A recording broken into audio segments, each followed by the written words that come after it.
Apa luar biasa. Habakuk adalah nabi yang dipakai oleh Tuhan tentunya untuk menasehati umat pilihannya. Kalau kita perhatikan secara keseluruhan dari pasal yang pertama, apa yang sedang dialami oleh umat pilihan Allah pada saat itu? Kalau kita perhatikan dari pasal 1, ayat yang kedua di situ, berapa lama lagi Tuhan aku berteriak, tetapi tidak kau dengar. Aku berseru kepadamu penindasan, tetapi tidak kau tolong. Saya loncat bagian ayat 3-nya. Ya, aniaya dan kekerasan ada di depan mataku. Perbantahan, pertikaian terjadi. Itulah sebabnya hukum kehilangan kekuatannya dan tidak pernah muncul keadilan. Sebab orang fasik mengepung orang benar. Itulah sebabnya keadilan muncul terbaik. Ada suatu peristiwa peperangan yang terjadi. Kalau kita perhatikan ayat lagi seterusnya, ayat yang ke-6, akulah yang membangkitkan orang Kasdim, bangsa yang garam dan tangkas itu yang melintasi lintang bujur bumi untuk menduduki tempat kediaman yang bukan kepunyaan mereka. Di situ sudah jelas bahwa Tuhan memakai bangsa Kasdim untuk memulai peperangan, di mana bukan tempat wilayahnya bangsa Kasdim tentunya. Dan umat Allah pada saat itu sedang mengalami krisis ini. Makanya kalau kita perhatikan di situ ada penindasan, ada penindasan sudah pasti di situ ya. Ada penindasan, ada aniaya, ada kekerasan, ada perbantahan, ada pertikaian. Di situ apa? Hukum kehilangan kekuatan, sudah tidak ada hukum lagi yang bisa menghentikan peperangan tentunya. Tidak pernah muncul keadilan. Bahkan dikatakan orang fasik mengepung orang benar. Orang yang tidak percaya pada Allah mengepung orang yang percaya. Itulah diartikan bahwa saat itu umat Allah sedang dalam keadaan yang kritis.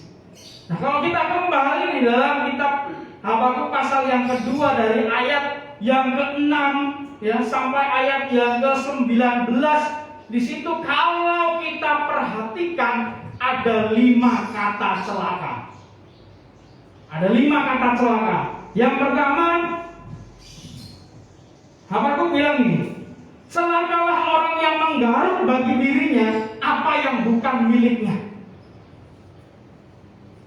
Celakalah orang yang menggaruk bagi dirinya apa yang bukan miliknya. Jadi bukan miliknya digaruk, diambil. Itu celaka yang pertama. Celaka yang kedua, Habakuk bilang, celakalah orang yang mengambil laba yang tidak halal untuk keperluan rumahnya. Laba atau keuntungan. Memang kalau laba itu di mana-mana berdagang mungkin kok salah ambil keuntungan. Memang berdagang untungnya 100, 200 gak boleh. Yang di sini dimaksud laba itu laba yang berlebihan. Laba yang berlebihan, keuntungan yang berlebihan sehingga itu memberatkan pihak orang. Dikatakan bahwa celakalah orang yang mengambil keuntungan berlebihan. Seperti itu istilahnya. Katakan juga celaka yang ketiga, ayat yang ke-12. Celakalah orang yang mendirikan kota di atas darah dan meletakkan dasar benteng di atas ketidakadilan. Ketidakadilan, mendirikan kota. Yang keempat, ayat yang ke-15. Celakalah orang yang memberi minum sesamanya, manusia bercampur amarah, bahkan memabukkan dia untuk memandang auratnya. Wow, ini lebih ngeri juga. Celaka pada orang-orang yang memberi minum tetapi bercampur dengan amarah, emosi. Berarti ini katakan seperti tidak ikhlas ngasih pertolongan kepada orang lain. Celaka yang kelima, ayat yang ke-19, dikatakan bahwa celakalah Orang yang berkata kepada sepotong kayu, terjagalah, dan kepada sebuah batu bisu, bangunlah. Celaka kepada orang yang mengatakan bahwa sepotong kayu, terjagalah, kepada batu, bangunlah. Istilahnya itu celaka kepada orang yang menyembah kepada batu, kepada kayu, kepada patung dan sebagainya. Benda-benda yang tidak hidup, celakalah kepada orang yang menyembah itu. Ya. Kalau kita perhatikan, biasanya di dalam Alkitab itu segala sesuatu yang diulang itu penting. Ya. Sesuatu yang diulang itu sangat penting untuk kita perhatikan. Di sini ada 5 kali kata celaka. Berarti ini adalah sesuatu hal yang penting, harus kita cermati dengan baik. Ya. Karena ini diterapkan kepada setiap umat pada saat itu, umat pilihan Allah.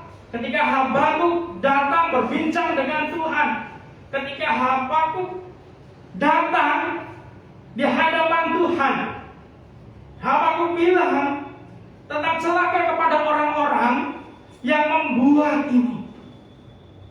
Ya. Bagaimana dengan kita? Siapakah yang pernah mengalami hal-hal yang seperti ini? Menggaruk baginya yang bukan miliknya, ya. Bukan miliknya diambil paksa, ataupun dengan cara apapun diambil untuk jadi milik kita, atau itu biasanya banyak terjadi. Ya. Diambil bukan milik kita, diambil ada kisah apa? Dana bansos. Ya. Itu bukan miliknya. Ya enggak? Itu bukan miliknya. Dana bansos itu untuk siapa? Orang-orang yang membutuhkan. Tetapi digaruk untuk kepentingannya. Celakalah orang-orang yang seperti itu. Bukan haknya, bukan miliknya, tapi diambil. Ya. Celakalah orang-orang yang mengambil keuntungan berlebihan. Engkau boleh meminjamkan uang kepada saudara-saudaramu, tapi ingat, jangan sampai memberatkan. Bunga 20% memberatkan nggak? Wow, berat. Itu sangat berat loh. Jadi dikatakan bahwa celaka yang berlebihan mengambil keuntungan terhadap saudara-saudaramu. Jangan sampai itu memberatkan saudara. Kalau engkau berniat membantu, jangan ambil laba yang berlebihan. Ya. Sesuaikan saja. Celakalah orang yang seperti ini. Celakalah orang yang mendirikan kota di atas darah, artinya atas penderitaan orang. Kita senang di atas penderitaan orang. Kita bahagia melihat orang menderita. Celakalah orang-orang yang seperti itu. Seharusnya di mana orang yang ada orang menderita, saudara kita menderita, kita harus ikut merasakan penderitaan. Bukan justru kita bersenang-senang. Wah, orang menderita, kita senang di atas penderitaan mereka. Celakalah orang yang seperti itu. Celakalah orang yang memberi minum sesamanya dengan amarah. Kalau engkau hendak menolong orang, engkau memberilah dengan tulus. Bukan dengan emosi, bukan dengan marah, bukan dengan pamrih. Berilah dengan sukacita. Dan jangan harap itu kembali. Itulah yang dikatakan. Tetapi kalau engkau memberi tidak dengan tulus, celakalah. Dan dikatakan bahwa celaka engkau yang berkata kepada kayu, pada batu, terjagalah, bangunlah. Saya katakan bahwa ini mengatakan kepada suatu benda di luar Tuhan. Sesuatu yang di luar Tuhan yang kau andalkan. Celakalah engkau ketika engkau mengandalkan kekayaanmu. Celakalah engkau ketika engkau mengandalkan kekuatanmu, engkau mengandalkan pendidikanmu, engkau mengandalkan jabatanmu, engkau mengandalkan apapun selain daripada Tuhan. Celakalah orang yang seperti itu. Tetapi dikatakan di ayat yang ke-20, Tuhan ada di dalam baitnya yang kudus. Bahkan ditekankan lagi di situ. Ini suatu menunjuk pada Tuhan ada di sana. Tuhan ada di tempat baitnya yang kudus. Ditekankan bahwa berdiam dirilah. di hadapannya. Ya, Habakuk berdiam diri di hadapannya. Habakuk tahu bahwa mereka sedang dalam keadaan yang krisis, dalam keadaan yang tidak baik, karena mereka di dalam suatu peperangan yang tidak tahu kapan berhentinya, kapan selesainya. Dan itu pasti berdampak tidak baik. Bahkan dampaknya itu pasti sangat-sangat berpengaruh buat umat Allah pada saat itu. Habakuk memandang semuanya ini terjadi dengan mengerikan. Tetapi Habakuk punya pesan yang luar biasa. Lihatlah Allah di sana, Dia Allah bertahta, Dia ada di baitnya yang kudus. Berdiam dirilah dalam keadaan apapun, engkau berdiam diri di hadapannya. Dalam suasana apapun, keadaanmu bagaimanapun, berdiam diri di hadapan Allah. Ini luar biasa. Kenapa Habakuk katakan bahwa setiap orang yang di dalam keadaan apapun harus berdiri di hadapan Allah? Kenapa harus berdiam diri di hadapan Allah? Yang pertama, dengan berdiam diri di hadapan Allah, ya, yang pertama nih, dengan berdiri di hadapan Allah, itu membuat kita percaya akan apa yang Allah lakukan. Itu sama dengan bahwa percaya bahwa Tuhan akan menolong. Ya. Kalau kita perhatikan dari kisah umat Allah zaman Habakuk menghadapi krisis yang seperti ini, siapa yang bisa menolong? Apakah manusia? Apakah tetangga negara lain? Apakah bangsa lain sanggup menolong umat Allah? Tidak ada yang bisa menolong. Siapa yang bisa menolong? Hanya Tuhan. Hanya Tuhan yang mampu menolongnya dalam keadaan yang mengerikan, krisis yang mereka alami. Maka dari itu Habakuk menekankan untuk berdiam diri.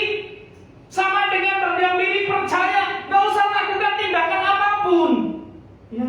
Gak usah berusaha untuk melawan, gak usah berusaha untuk mencari pertolongan lain, ya. Percayalah kepada Tuhan penuh, ya. Serahkan semua persoalanmu kepada Tuhan. Itu yang ingin Habakuk sampaikan kepada umat. Pilihan Allah. Gak usah cari-cari pertolongan lain dimanapun. Engkau gak akan pernah nemu. Siapa bangsa yang dapat menolong kamu dari krisis yang hebat ini? Gak ada, ya. Hanya Allah. Hanya Allah tempat pertolongan yang sejati. Maka dari itu percayalah dengan penuh. Percayalah kepada Tuhan dengan segenap hatimu dan jangan bersandar kepada pengertianmu sendiri. Amsal 3 ayat 5. Jadi Habakuk memberikan nasihat agar setiap orang percaya untuk berdiam diri, untuk menyerahkan semuanya, untuk percaya kepada Tuhan. Tuhan akan bertindak buat persoalanmu. Apa persoalan apa yang dihadapi? Bahkan kalau kita perhatikan krisis yang kita alami, COVID di mana-mana, mungkin orang takut mau keluar pun takut, mau belanja mau apapun takut. Ya. Bahkan kalau kita perhatikan, wah, pertolongan medis nggak bisa kita 100% kita jagakan. Nggak bisa 100% masker kita jagakan. Nggak bisa 100% vaksin dan sebagainya, jaga jarak, cuci tangan. Nggak 100% jadi jaminan kita aman dari COVID. Nggak ada. Bahkan pertolongan pemerintah sembako nggak ada yang bisa menjamin 100% kita menolong kita dari krisis COVID. Nggak ada. Siapa yang bisa menjamin keselamatan kita dari COVID? Engkau cari di bangsa lain, sanggupkah bangsa lain menolong bangsa kita? Ada. Siapa yang sanggup di dunia ini yang mampu menolong krisis seperti ini? Bahkan mereka juga mengalami krisis yang seperti ini yang kita alami. Gak ada satupun, ya.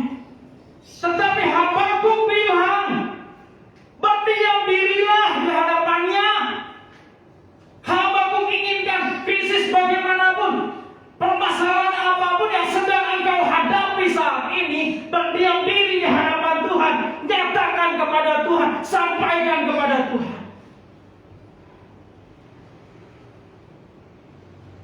cerita tentang masalah saya. Banyak yang harus saya hadapi. Kenapa? Banyak yang saya harus hadapi. 3 tahun setengah kami menikah.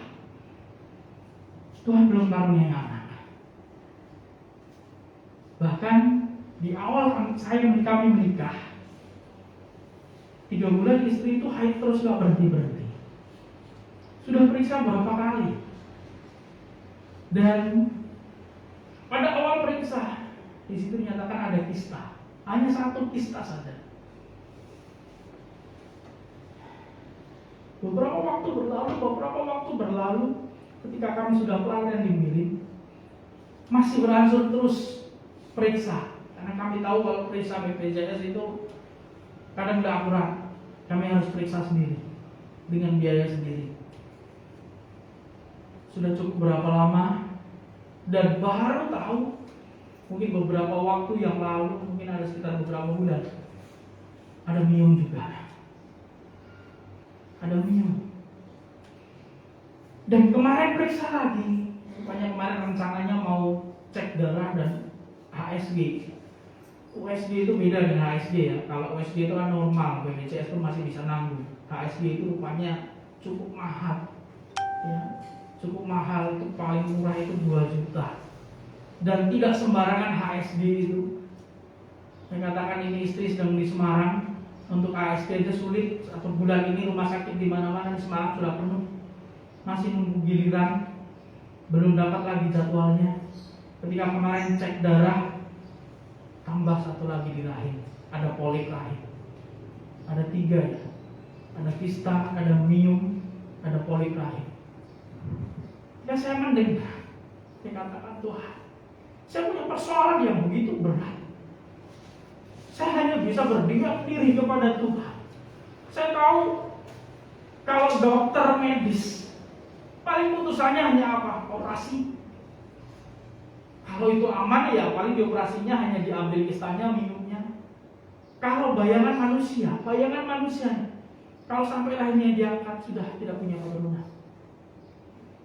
Dalam pikiran manusia, wah begitu berat yang saya alami Tuhan. Serasa saya tidak sanggup kalau saya melakukan dengan kekuatan saya sendiri. Saya rasa saya tidak mampu. Saya katakan sama Tuhan, saya datang kepada Tuhan. Saya selalu datang setiap saat saya bilang sama Tuhan bahwa Tuhan saya tidak mampu berdiri sendiri. Kalau saya tidak mampu untuk menghadapi ini sendiri. Siapa yang bisa menolong saya? Saya katakan hanya Tuhan pertolongan saya. Saya hanya percaya kepada Tuhan bahwa Dia yang mampu menolong saya. Saya percaya. Maka dari itu, dalam keadaan yang bagaimanapun yang kita alami, persoalan yang sesulit apapun yang sedang engkau hadapi saat ini, engkau jangan berharap kepada manusia. Ya, engkau jangan berharap kepada siapapun. Tidak ada yang mampu menolong engkau. Percayalah kepada Tuhan dengan segenap hati. Maka Dia akan bertindak sesuai dengan kehendaknya. Dia akan bertindak sesuai dengan waktunya. Hanya berserah penuh kepada Tuhan. Serahkan semuanya kepada Tuhan. Hanya itu. Inilah yang mau ditekankan oleh Habakuk kepada umat pilihan Allah, agar umat pada saat itu tidak usah bertindak melawan peperangan yang terjadi, penindasan. Habakuk ingin agar mereka sungguh-sungguh percaya kepada Tuhan. Dan begitu juga dengan kita. Tidak usah ragu. Tidak usah lagi berpikir persoalan siapa yang bisa menolong kita, bagaimana kita harus ditolong. Tapi sungguh-sungguh serahkan segala persoalan kepada Tuhan. Datanglah setiap waktu. Kalau kita perhatikan kisahnya Esther, pernah mendengar tentang kisahnya Esther? Esther luar biasa, bahkan umat Allah pada saat itu hendak dihukum, sudah disiapkan loh tiang penyangga untuk menggantung para umat-umat percaya. Tetapi pada ketika Esther, Mordekai, bahkan umat percaya datang kepada Tuhan, bahkan mereka dikatakan 3 hari 3 malam mereka berpuasa, tidak makan, tidak minum, mereka berseru kepada Tuhan, mereka percaya kepada Tuhan, menyerahkan semuanya kepada Tuhan, maka Tuhan bertindak sesuai dengan waktunya. Maka dari itu mari serahkan semuanya pada Tuhan. Percayalah kepada Tuhan segala persoalan itu kecil bagi Tuhan. Maka dari itu tidak usah memberatkan pikiran kita. Karena Allah lebih berkuasa dari persoalan kita.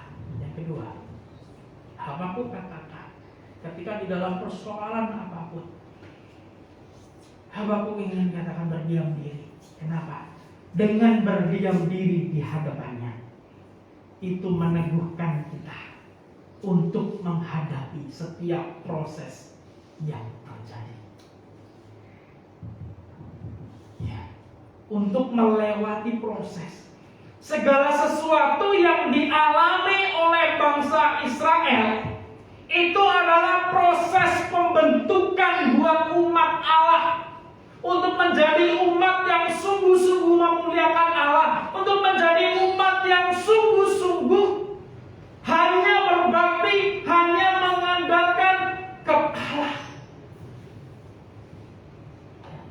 Ini adalah proses. Maka Tuhan izinkan proses ini terjadi, Tuhan izinkan penindasan ini terjadi, Tuhan izinkan peperangan ini terjadi agar umat Allah pada saat itu sungguh-sungguh datang kepada Tuhan, sehingga iman mereka diteguhkan untuk melewati. Itu sama dengan bahwa percaya bahwa Tuhan punya rencana yang indah. Sama dengan itu. Kalau berdiri di hadapan Allah, datang kepada Allah, sama dengan aku percaya bahwa segala proses yang Anda alami itu adalah awal sesuatu yang indah Tuhan sudah siapkan. Walaupun kalau kita perhatikan bangsa Israel mengalami pembentukan ini tidak ringan, berat, mereka harus mengalami penindasan yang begitu hebat. Itu pembentukan buat mereka. Jangan salah, pisau yang engkau pakai, parang yang engkau pakai, enggak langsung disulap, langsung jadi, enggak. Jangan disangka semua golok dan aren itu hanya disulap langsung jadi, demikian, enggak. Itu butuh proses yang panjang. Itu butuh proses yang panjang. Karena dari besi harus dibakar dengan api yang tidak tahu berapa derajat Celcius itu kepanasan apinya, karena itu ada ukurannya panasnya. Itu harus dipanaskan. Setelah dipanaskan harus dipukul beberapa kali. Dipukul, nanti dimasukkan air, dibakar lagi, dipukul lagi, masuk air, bakar lagi, berulang-ulang proses itu, sehingga nanti jadilah golok yang indah, golok yang tajam yang bisa digunakan dengan semestinya. Proses itu tidak gampang, memakai waktu, tetapi setelah itu jadi, barang itu menjadi barang yang indah. Nah, proses yang dialami oleh bangsa pilihan Allah ini adalah proses pembentukan. Makanya kalau Tuhan izinkan ketika mereka harus mengalami penindasan, mereka harus mengalami peperangan seperti ini, itu karena di akhir Allah sudah merencanakan sesuatu yang hebat, sesuatu yang indah. Saya percaya ketika Tuhan izinkan saya sekeluarga mengalami peristiwa ini, Tuhan sudah sediakan rencana yang maha indah. Amin. Maha indah di belakang nanti. Hanya kami harus kuat di dalam menghadapi proses Tuhan. Persoalan yang engkau hadapi. Bahkan kalau kita perhatikan COVID yang terjadi di Indonesia, bahkan di seluruh dunia, jangan kita anggap itu penghalang buat kita. Tetapi anggaplah itu menjadi suatu proses pembentukan buat kita. Bahkan setiap persoalan-persoalan yang kita hadapi itu adalah proses untuk iman kita menjadi lebih kuat lagi, menjadi lebih murni. Kita dimurnikan terus supaya kita menjadi umat pilihan Allah yang sungguh-sungguh memuliakan Allah, yang sungguh-sungguh berkenan di hadapan Allah. Amin. Ya, itu hal yang luar biasa. Jadi mari sungguh-sungguhlah berdiam diri di hadapan Tuhan. Karena dengan itu kita akan tahu bahwa Allah punya rencana yang indah. Pemikiran kita harus ubah. Jangan buat itu penghalang, jangan itu buat jadi beban buat hidup kita. Ya. Jadikan itu proses. Bersyukurlah Tuhan izinkan segala persoalan harus kita hadapi. Karena dengan itu kita akan semakin menjadi murni di hadapan Tuhan. Yang ketiga, berdiam diri di hadapannya. Habakuk menekankan ini kepada umat pilihan Allah. Kenapa? Ketika umat pilihan Allah berdiam di hadapannya, maka itu akan membuat hati menjadi tenang, damai, dan tentram. Kalau Habakuk menyampaikan ini, berarti Habakuk pun sudah mengalami hal ini. Ketika Habakuk berdiam di hadapan Tuhan, dia merasa hidupnya penuh dengan ketentraman, penuh dengan kedamaian, penuh dengan ketenangan. Maka dari itu Habakuk sampaikan, nggak usah kamu khawatir tentang huru-hara yang terjadi, tentang pertikaian yang terjadi, tentang persoalan yang engkau alami. Ya. Kalau engkau memikirkan segala persoalan yang terjadi, maka hatimu akan gelisah, hatimu tidak tenang, tidak akan ada damai sejahtera. Justru kamu harus berdiri di hadapan Allah, datanglah kepada Allah, maka kamu akan mendapatkan ketenangan, kamu akan mendapatkan damai sejahtera, kamu akan mendapatkan tenang batin tentunya. Kenapa? Karena ketika umatnya datang di hadapannya, itu sama dengan percaya bahwa Tuhan selalu menyertai. Enak ya kalau Tuhan selalu menyertai itu tenang. Contohlah gini, saya nggak punya uang coba gitu. Ini contoh, saya ada uang sini. Jadi contoh nggak punya uang, kemudian ada teman ini, ada teman. Ini mikirnya mau nanti makan apa, nggak punya uang gitu. Ada teman, ayo bro, kita makan yuk. Wah, nggak punya uang. Udahlah aman, tenang aja, aku yang bayarin. Dia ikut, udah ngajak bayarin, tenang nggak rasanya? Tenang, karena ada yang jamin, karena temannya sama-sama dengan dia. Nah itulah ada ketenangan, udah gak mikirin uang, gak mikirkan gak makan lagi, karena ada teman yang bayarin makan. Nah peristiwa ini hampir mirip dengan hal yang seperti itu. Ketika umat Allah dalam keadaan bingung, khawatir dan sebagainya, ketakutan, siapa sih yang gak takut? Ya. Sifat manusia takut itu wajar. Ya, karena menghadapi krisis yang begitu besar, peperangan itu siapapun pasti takut, gelisah iya. Tetapi kalau datang kepada Tuhan, percaya kepada Tuhan, nah Tuhan selalu menyertai mereka. Mereka harus ingat kembali bagaimana dulunya, ya ketika mereka keluar dari tanah Mesir, kan Allah yang selalu menyertai mereka sehingga mereka berhasil melewati padang gurun selama 40 tahun lamanya. Mereka berhasil lewati itu karena Allah menyertai mereka. Mereka berhasil kepada tanah perjanjian, tanah Kanaan. Karena siapa? Karena Allah menyertai mereka. Nah ini Habakuk mengingatkan umat Allah kembali bahwa di dalam keadaan apapun Allah beserta mereka. Jadi jangan takut. Datanglah kepada Tuhan, berdiamlah di hadapannya. Jangan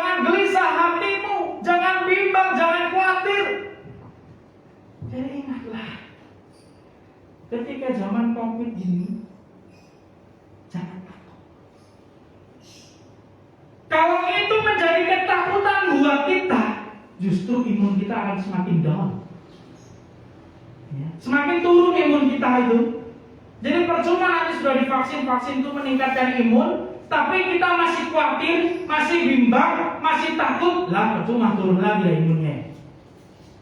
Masa harus divaksin lagi? Rugilah nanti pemerintah kita dah. Ya.